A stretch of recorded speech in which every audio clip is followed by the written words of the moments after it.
Assalamualaikum warahmatullahi wabarakatuh.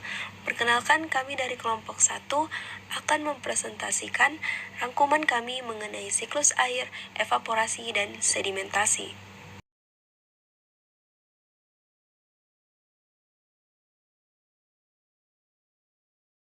Perkenalkan, nama saya Zahra dengan NIM K0112412446. Materi yang pertama yaitu siklus air. Keberadaan air di bumi meliputi air di lautan, air di atmosfer, dan air di bentang alam yang terdiri dari 3 bentuk, yaitu air cair, es padat, dan uap air. Sekitar 70% permukaan bumi ditutupi oleh air yang didominasi oleh air asin yang berada di lautan. Sebagian permukaan yang tersisa ditutupi oleh air tawar, yaitu danau dan sungai, air padat, es dan salju, dan vegetasi yang menyiratkan keberadaan air.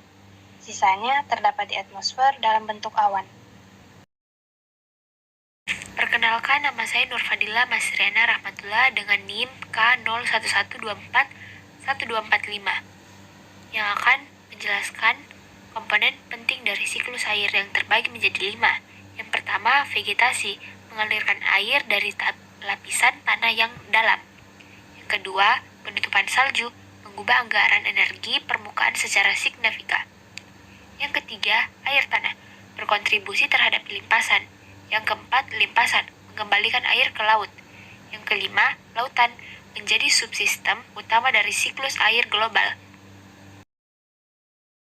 Perkenalkan, nama saya Zahra Amalia dengan NIM K01124123. Secara sederhana, evaporasi adalah proses penguapan yang dialami air dari yang awalnya berbentuk cair hingga menjadi gas. Air yang mengalami proses evaporasi biasanya adalah air danau, sungai, ataupun waduk. Sehingga terdapat faktor-faktor evaporasi dari waduk, yaitu seperti suhu udara, kecepatan angin, dan kelembapan atmosfer. Oleh karena itu, kita harus paham tentang interaksi antara faktor-faktor tersebut untuk mengembangkan strategi adaptasi dan mitigasi. Sehingga sebagai solusi, yaitu dengan menggunakan metodologi, menggabungkan pemodelan fisik dan penginderaan jauh, sehingga estimasi kehilangan air akibat penguapan dapat dilakukan dengan lebih akurat dan dapat membantu dalam pengelolaan sumber daya air secara berkelanjutan. Oke, perkenalkan, nama saya Hadijah Novianti Putri dengan NIM akhir 247. Selanjutnya, saya akan membahas mengenai sedimentasi. Nah, bagaimana sih proses pembentukan sedimen?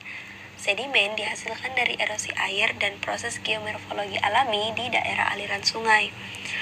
Proses ini akan menghasilkan sedimentasi kasar ataupun sedimentasi halus. Nah, sedimentasi kasar itu sendiri misalnya pasir, kerikil, atau batu. Kalau sedimentasi halus, misalnya lumpur, lanau, atau debu halus. Selanjutnya, apa sih akibat dari perubahan sistem sedimen?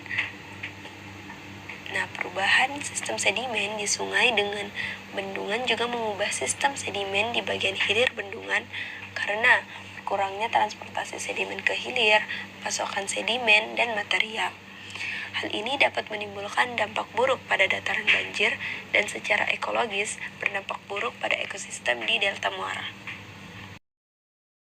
Baik, perkenalkan saya Andi Nur Hikmah dengan NIM terakhir 242.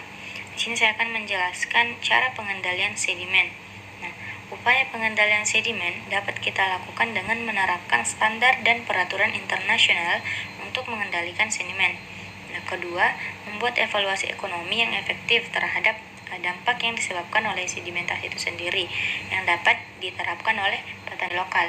Nah, sehingga petani ini dapat membuat keputusan yang lebih baik tentang pengelolaan tanah dan air dan dapat meminimalkan kerugian dan memaksimalkan manfaat dari upaya pengendalian sedimentasi.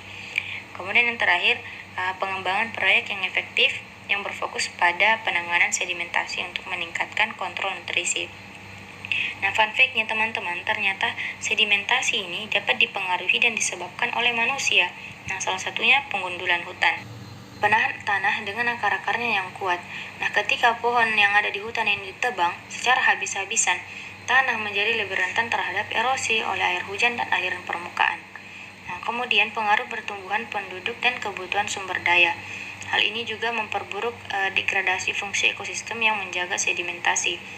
Ini terjadi karena keinginan mereka untuk mendapatkan kondisi kehidupan yang lebih baik. Nah, ini juga disebabkan oleh kondisi ekonomi mereka yang rendah sehingga terjadi persaingan dan berdampak pada ekosistem yang menjaga sedimentasi. Baik, mungkin itu dari kelompok kami. Kurang dan lebihnya mohon dimaafkan. Wassalamualaikum warahmatullahi wabarakatuh.